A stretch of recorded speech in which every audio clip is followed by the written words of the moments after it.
રોમાંચક સ્ટોરી. એક professor class લઈ રહ્યા હતા.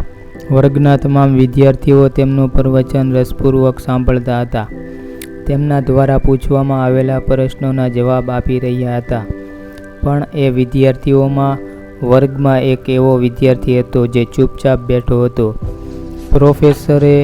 પ્રોફેસરે પહેલા જ દિવસે તે વિદ્યાર્થીની નોંધ લીધી, પણ કંઈ કહ્યું નહીં. પરંતુ જ્યારે આ 4-5 દિવસ ચાલ્યું ત્યારે તેણે ક્લાસ પછી વિદ્યાર્થીને તેની કેબિનમાં બોલાવ્યો અને પૂછ્યું, તમે હંમેશા ઉદાસ છો. તમે વર્ગમાં એકલા અને ચૂપચાપ બેસો. પ્રવચનમાં પણ ધ્યાન ન આપો. શું છે મામલો? શું કોઈ સમસ્યા છે?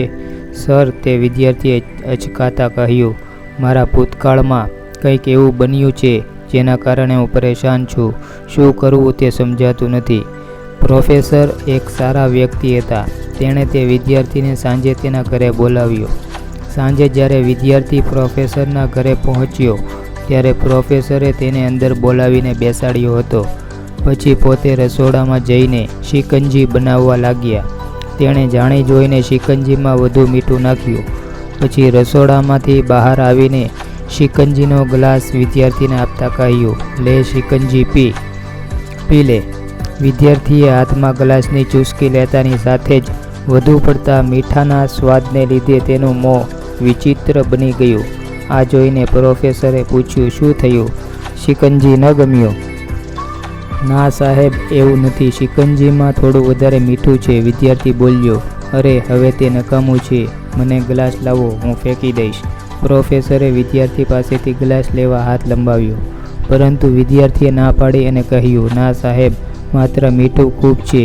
જો તમે થોડી વધુ ખાંડ નાખો છો તો સ્વાદ સારો રહેશે. આ સાંભળીને પ્રોફેસર ગંભીર થઈ ગયા અને બોલ્યા, તમારી વાત સાચી છે. હવે આ પણ સમજો.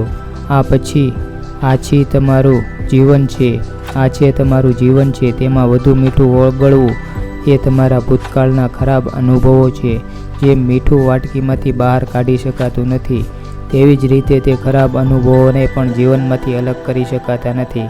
એ ખરાબ અનુભવો પણ જીવનનો એક ભાગ છે. પરંતુ જે રીતે આપણે ખાંડ ઉમેરીને શિકંજીનો સ્વાદ બદલી શકીએ છીએ, એ જ રીતે ખરાબ અનુભવોને ભૂલી જવા માટે જીવનમાં મીઠાશ ભેળવવી પડે છે. તેથી જ હું ઈચ્છું છું કે તમે હવે તમારા જીવનમાં મીઠાશ ઉમેરો.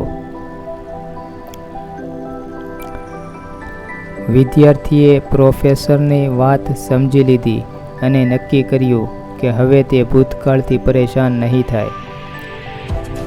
જીવનમાં ભૂતકાળની ખરાબ યાદો અને અનુભવોને યાદ કરીને આપણે ઘણીવાર ઉદાસી અનુભવીએ છીએ. આ રીતે આપણે આપણા વર્તમાન પર ધ્યાન આપી શકતા નથી અને આપણું ભવિષ્ય ક્યાંક બગાડીએ છીએ. જે બન્યું છે તેને સુધારી શકાતું નથી, પણ કમસે કમ એ ભૂલી શકાય છે.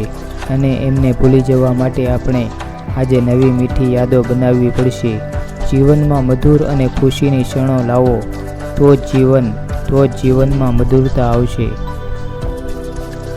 મિત્રો, વિડીયો પસંદ આવ્યો હોય તો વિડીયોને લાઈક કરો અને ચેનલ પર પહેલીવાર આવ્યા હોય તો ચેનલને સબસ્ક્રાઈબ કરો અને બેલ આઇકન જરૂરથી દબાવો.